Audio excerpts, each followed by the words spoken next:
9 minutes. जी sir, वाकिफ हूँ। शुक्रिया सर,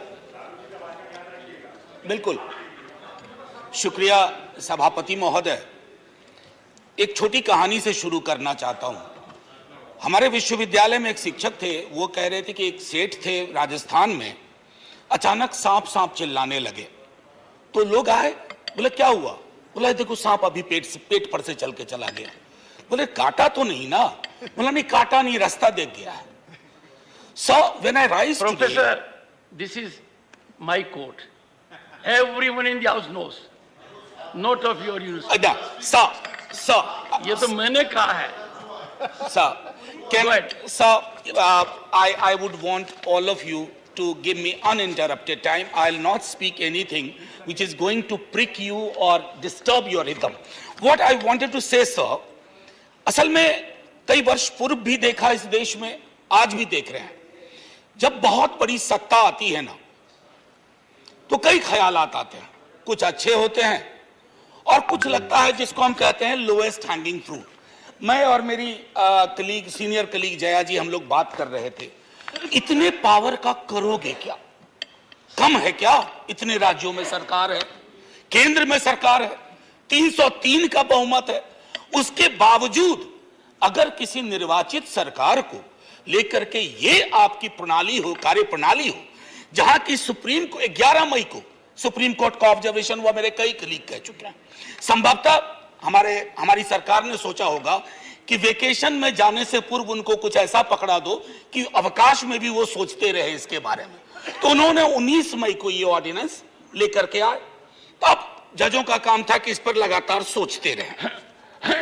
सर, इससे पहले कि मोटा मोटी कुछ बिंदु पे मैं आऊं, मेरे कुछ साथी वो जिन्होंने लोकसभा में वोट किया है, most likely they will do the same here.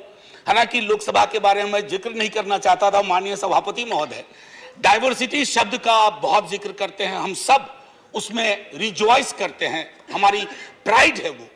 लेकिन एक मंत्री महोदया डाइवर्सिटी बोलते बोलते बोल गई कि इंडिया इज कॉम्प्लिकेटेड। सर, बचपन से लेकर आज तक इंडिया कॉम्प्लिकेटेड नहीं लगा कभी। ये रिकॉर्ड में है पार्लियामेंट के, इसलिए मेरी चिंता है। इंडिया कॉम्प्लिकेटेड नहीं है सर, बड़ा सहज स्वभाव है इंडिया का, महासागर वाला है सर, सब कुछ समा जाता है, मजहब हो, धर्म हो, जाति हो, कौम हो, कोई हो। लेकिन इसको जब तालाब बनाने की आप कोशिश करते हैं तो महासागर तालाब नहीं बनना चाहता। सब फॉर ऑल दोज फ्रेंड्स, बड़ी अच्छी अच्छी बात कही, equi distance. Sir, equi distance का मतलब होता है न्यूट्रलिटी। जब चूहे की पूंछ पे हाथी का पांव पड़ा हो तो न्यूट्रलिटी, उस चूहे से पूछिए कि उसको कैसा लग रहा है।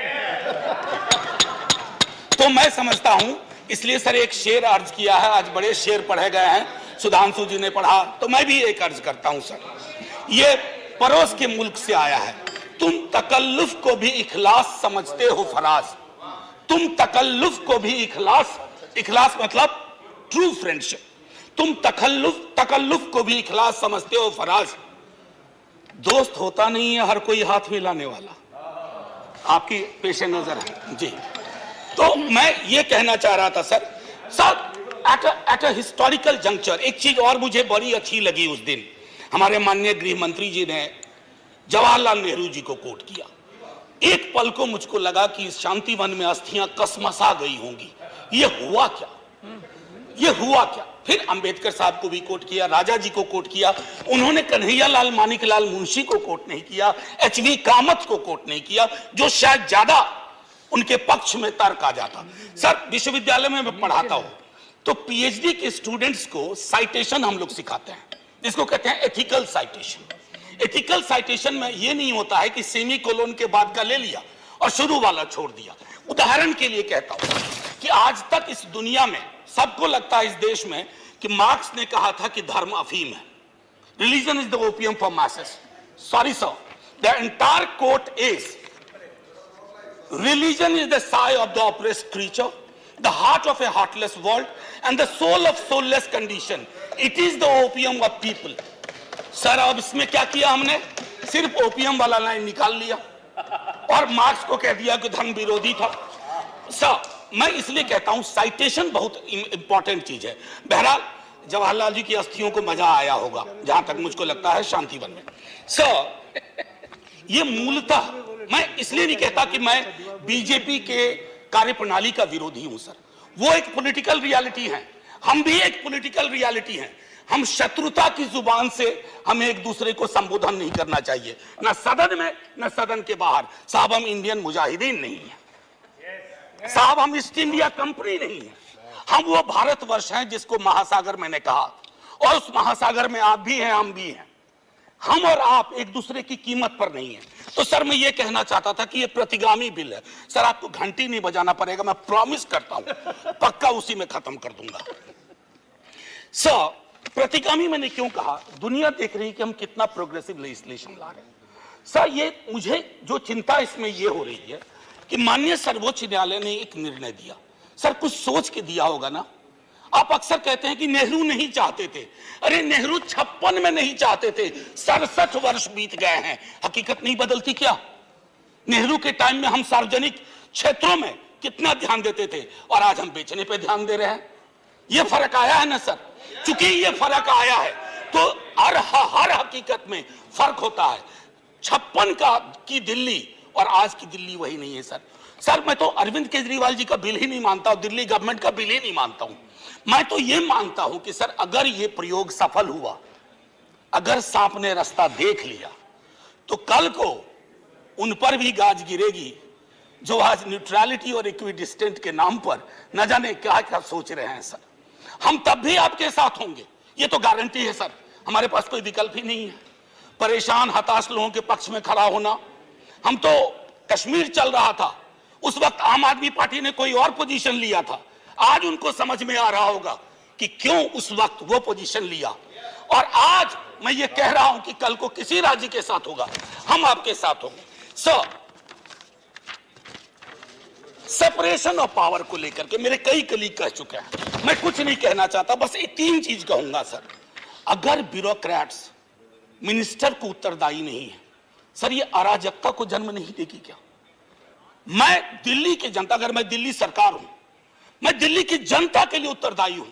जैसे राघव कह रहे थे, अगर कोई विसंगति कहीं आती है, एलजी साहब के पास जाऊं सर, वो चुनाव जीते। हालांकि मैं जानता हूं कि इस देश में गवर्नर्स और लेफ्टिनेंट गवर्नर्स की भूमिका में विस्तार हो गया, अब तो वो राज्यों के नाम बदल दे रहे हैं। सर आपकी मुस्कुराहट इंगित कर रही है कुछ।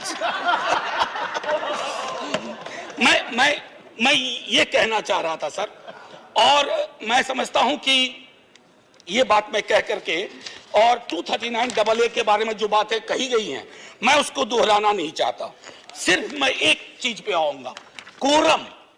सर ये कमाल का कोरम हुआ, 3 में से 2 होंगे। मुख्यमंत्री बेचारा चेयरमैन है, बहुत अच्छी बात कही उन्होंने, चेयरमैन विदाउट चेयर। मुख्यमंत्री चेयरमैन है, वो अगर 2 मिनट लेट भी पहुंचेंगे तो कोरम डिसाइड कर लेगा क्या करना है दिल्ली के लिए।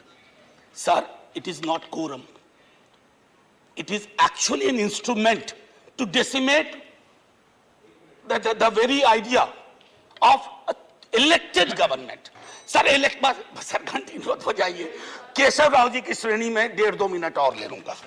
सर एक सोल डिस्क्रिशन का मामला आया है, सोल डिस्क्रिशन, और ये मैं आग्रह करूंगा माननीय गृह मंत्री जी से, हमारी महामहिम राष्ट्रपति के लिए भी जो संदर्भ आते हैं ना, to aid and advise of the cabinet or the ministry, sir उनका भी सोल डिस्क्रिशन नहीं होता है।